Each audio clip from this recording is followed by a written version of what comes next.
Good Friday morning, and thanks for joining us from the Ohio AgNet, the voice you know with the news you trust studio, sponsored by BASF and Veltima Fungicide. Proven number one for the toughest corn diseases with long-lasting residual when you need to be confident your fungicide will perform. I'm Dusty Sonnenberg reporting. Well, under cloudy skies, we've got a temperature of 55 degrees on the barn thermometer. Looking ahead at the forecast, it looks like today is going to be another beautiful late July day, but heat and humidity move in for the weekend. A couple quick programming notes and calendar reminders. Join Dean Farms up in Bryan, Ohio, that's in Williams County, on August the 5th for the Northwest Ohio Premier Soil Health Field Day. Now, it's $25 per person for admission. You can call or text for reservations by August the 1st. Either contact Alan Dean at 419-553-6845 or Shelley at 419-553-6844. Now, you're going to want to be sure to tune in on Monday as Powered by Soy Biodiesel. We will be broadcasting from the Union County Fair, the local Connection Ag County Fair Tour. First stop is Monday with their first check presentation of the season,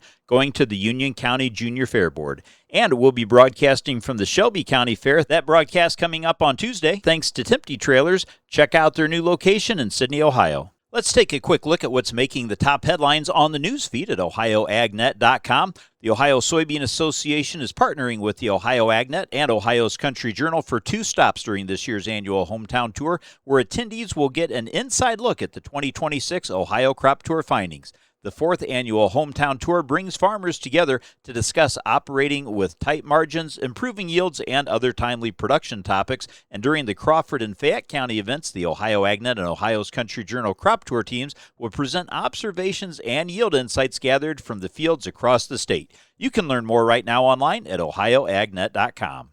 In other news, the Ohio Poultry Association this week unveiled the 2026 Ohio State Fair featured deviled egg flavor birthday cake in honor of America's 250th birthday. The 2026 featured flavor will make its public debut when the fair opens on Wednesday the 29th. In addition to birthday cake deviled eggs, the Ohio Poultry Association will offer more than a dozen deviled egg flavors, including a new Americana deviled egg flight to commemorate America's 250th birthday, available exclusively at the Deviled Egg headquarters located next to the brand new Ohio Agriculture Center. More details on this also online at OhioAgNet.com. And a reminder, today's news feed was delivered to you by Eberts Field Seeds, delivering proven local seed performance to Ohio farmers. It's time to start planting Eberts. Call us at 937-473-2521 or visit us online at ebertseeds.com. That's EBBERTS seeds.com. Let's check in now with Joe Everett as he takes a look at retail fertilizer prices nationwide. Fertilizer prices continue to move in the right direction for farmers.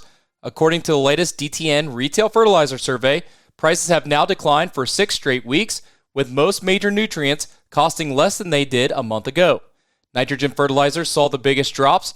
UAN 32 fell 15% to an average of $465 a ton, while anhydrous ammonia dropped 11% to $967 a ton, marking the first time it's been below $1,000 per ton mark since March. Urea also slipped 7% to $682 a ton, and UAN 28 was also down 6%. Potash and 1034O posted slight declines, while DAP and MAP were the only fertilizers to edge a little higher. As growers begin looking ahead to fall applications and next year's crop, the recent decline in fertilizer prices is welcome news after the sharp run-up earlier this season. For the Ohio AgNet, I'm Joe Everett reporting. Thanks, Joe. Well, it's time now to take a look at that weather forecast for our Friday and through the weekend. This weather update brought to us by Seed Genetics Direct, the #1 fastest growing and largest Ohio-based independent seed company. Plenty of sunshine and pleasant here as we finish the week today. I'm Chief Meteorologist Ryan Martin with a look at that Ohio Ag weather update. Not making any changes here to our outlook. I think we have a fairly nice finish to the week. Yes, it's warmer today than yesterday, but humidity is not moving. Dew points aren't moving today. They'll move a little bit tomorrow, but I'm going to still call your Saturday largely comfortable. A little more humid, but still not bad. Sunday, yeah, that's when it really goes downhill in terms of comfort.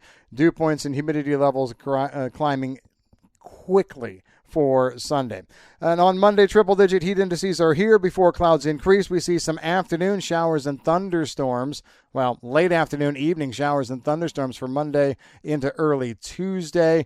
Coverage is going to only be about 30 to 40% of Ohio, though. And then we are sunny, hot, and humid for the rest of next week. Maybe can see some scattered showers and thunderstorms the 1st and 2nd. Otherwise dry for the week of the 3rd. I'm Ryan Martin. Thanks, Ryan. Stay tuned. We'll be back with more after this. What's better than getting the trusted farm news you count on from Ohio's Country Journal? Having a chance to win a brand new Arctic Ultra Tough cooler.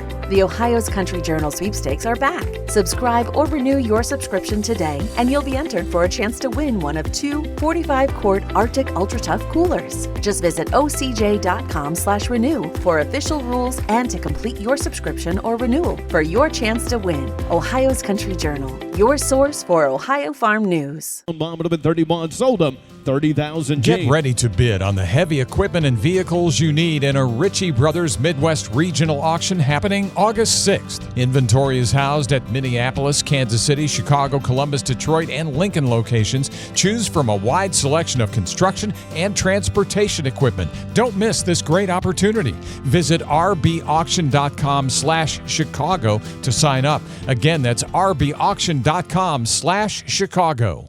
Taking a look at new agricultural technology, autonomous drones and tractors that can map a field and then fly or drive targeted routes to spot struggling crops, signs of fungus, insect infestations, or other problems, and then apply targeted treatments make farming more precise and efficient. But when a drone or tractor loses GPS signal due to tree cover or landscape elevations or other factors, the equipment can fail, navigate off course, and even apply treatments in the wrong areas or crash. Anello Photonics has developed a new technology. They call it Anello SiFog. It's a silicon photonics optical gyro. Joining me to explain more is Mario Panicia. Mario is the founder of Anello Photonics. We've started out creating this SiFog, silicon photonics optical gyro, small form factor fiber gyro on a chip. Take that, we've developed it, works really good. And now we put it into systems that, depending on the application, land, air, sea, we design and optimize for those systems. We optimize the algorithms, right? Cars move and tractors move differently than a drone, and different drones, fixed wing versus hexacopters versus maritime. Optimize that, add that to algorithms, and then you come back with a small box that can give eyes to people who can't see in GPS denied, and however you lose GPS, whether it's farming, construction, barns, tunnels, bridges, or in war torn areas where it's really GPS denied. Same tech, and this is one of those things that dual use, right? So we apply it to both areas, and I'm quite excited because I think we really solve a practical problem, but we can give our customers real solutions that quickly can be used and solve their problems. Again, those are the comments of Mario Panicia. He's the founder of Anello Photonics, explaining the science behind some amazing new technology to provide guidance and continue operations when GPS signals not available for various reasons. This Anello technology can be used in agriculture and autonomous drones and tractors, all the way to high-tech applications for military operations. If you'd like to learn more, you can visit their website at anellophotonics.com. That's ANELLOPHOTONICS, anellophotonics.com. In other agricultural news, the House of Representatives passed a $95 billion budget resolution back on Wednesday along party lines that would direct up to $12 billion in aid to struggling farmers while providing $73 billion for defense and intelligence spending tied to the ongoing war with Iran. Now, the resolution passed 216 to 214, with Representatives Warren Davidson from Ohio and Thomas Massie from Kentucky, as well as Kevin Kiley from California, voting with all Democrats against it. Now, farm groups and lawmakers have called for additional aid as the war in Iran strains agricultural markets.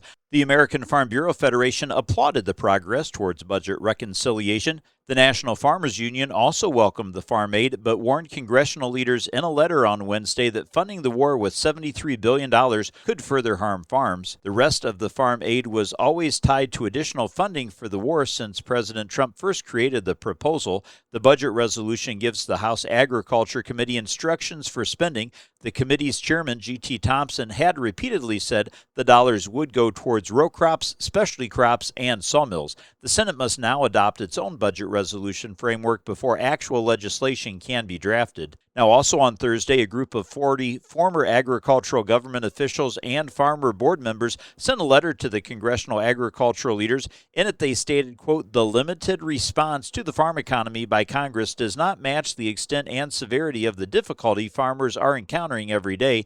The group criticized the Congress for failing to prevent war, addressing rising input costs, curb beef imports, resolve tariff and trade disputes, and make progress on the USMCA, while calling for a stronger democratic process. The group also reminded lawmakers that it has sent a previous letter back on February 3rd asking Congress to hold hearings on the farm crisis, and this has not happened yet. Now, the House is heading into its summer recess, having passed all farm legislation currently within reach, though an agricultural workforce bill stalled after Jim Jordan blocked its progress.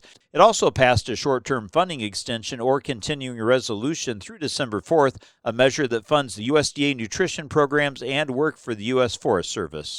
The Senate now has 2 weeks to hold a farm bill markup and consider its own budget resolution, which was discussed in the Senate Appropriation Committee this week. Stay tuned. We'll be back to take a look at your markets after this. Looking for heavy equipment but don't know where to buy? Purple Wave Auction has you covered. Always online and always no reserve. It's your destination for construction or ag equipment ready to work. We even sell semis, trailers, and fleet equipment for your operation. Best part? It's free to join. Head to purplewave.com. That's purplewave.com. Sign up for a free account and start bidding today. Purple Wave Auction, the easiest and most straightforward way to buy and sell equipment.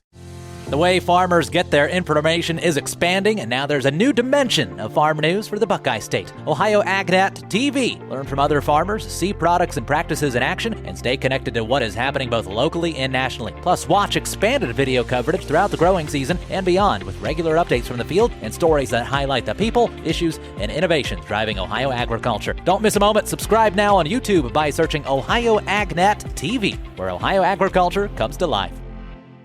Taking a look at some other agricultural headlines, USDA Secretary Brooke Rollins recently said the agency is 100% supportive of bringing back the prevented plant buy-up option under federal crop insurance. The statement came during a Senate Appropriations Committee hearing. The number one risk management tool that our farmers have is crop insurance, and the buy-up option is critically important. It covers 67 million acres of farmland in this country, that according to Senator John Hoeven, who inquired about the update.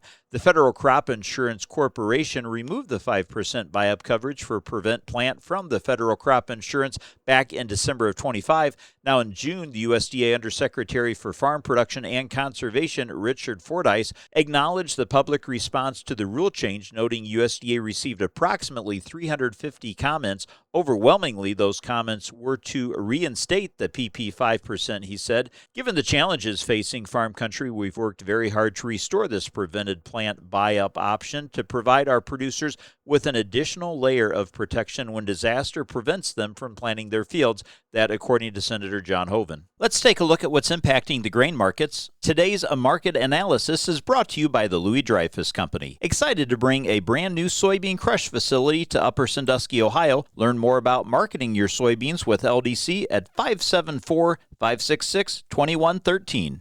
Grain markets finished no better than mixed in the Thursday session after starting sharply higher. That led to some profit taking, and that came in amid war uncertainty. That geopolitical issue out there is definitely something to talk about. But there was also some rumblings about a Trump tariff announcement that may come out of the U.S. Trade Representative's office on Friday. Wheat turned around the biggest yesterday, although came off lows before we closed in Chicago. Not double digits down, only about 8 to 9 there. Kansas City down 3 to 4 amid weather concerns. Also seeing soybeans still staying positive after a big jump earlier in the day, coming off of those highs. Corn flirted with lower numbers for a bit and also recovered as well. Estimates are managed money purchased about 4,900 contracts of corn, 4,400 contracts of beans, sold just shy of 3,000 contracts of Chicago wheat. Nothing else really going on too much. We'll talk about the weekly export sales here coming up. I'm Ryan Martin. Thanks, Ryan. Taking a look now at how your markets closed yesterday. September corn was up 2 cents and December corn was up 2 3/4. August soybeans closed the day up 4.5 cents, while November soybeans were up 4 3/4. September Kansas City wheat did close the day down 3 3/4 cents, while Chicago wheat was down 9.5 cents and Minneapolis wheat was up a penny. Turning now to the overnight markets. September corn is trading up a penny at $4.65, with the December new crop up a penny and a half at $4.89. August soybeans are trading 4 1/4 cents higher at $12.41 3/4, with November new crop beans trading 4 cents higher at $12.47 3/4, and wheat for September up a nickel, $7.01 1/4 cents. Thanks for joining us. This is the Ohio AgNet.